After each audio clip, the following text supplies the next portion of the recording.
বর্ষার দ্বিতীয় দিনেই দেশের বিভিন্ন অঞ্চলের জন্য ঝড় বৃষ্টির সতর্কতা জারি করেছে আবহাওয়া অধিদপ্তর। ঢাকাসহ ১৫টি অঞ্চলে বৃষ্টি, বজ্র বৃষ্টি এবং দমকা হাওয়ার সম্ভাবনার কথা জানিয়েছে সংস্থাটি।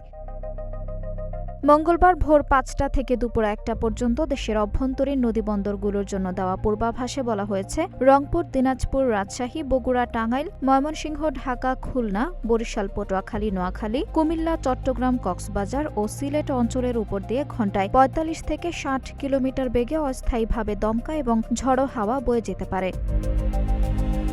এ কারণে সংশ্লিষ্ট নদীবন্দরগুলোকে ১ নম্বর সতর্ক সংকেত দেখাতে বলা হয়েছে। একই সঙ্গে এসব এলাকায় বৃষ্টি কিংবা বজ্র বৃষ্টিরও সম্ভাবনা রয়েছে বলে জানিয়েছে আবহাওয়া অফিস। ঢাকা ও আশেপাশের এলাকার জন্য দেওয়া ৬ ঘণ্টার পূর্বাভাসেও বৃষ্টি অথবা বজ্র সহ বৃষ্টির আভাস দেওয়া হয়েছে। আকাশ আংশিক মেঘলা থেকে মেঘলা থাকতে পারে এবং দক্ষিণ বা দক্ষিণ পূর্ব দিক থেকে বাতাস প্রবাহিত হতে পারে।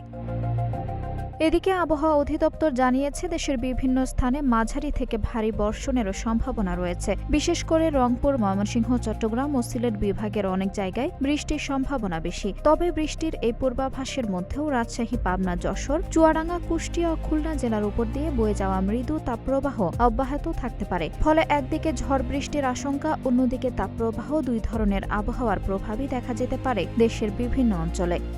আঞ্জুম হক আরবি, নাগরিক প্রতিদিন।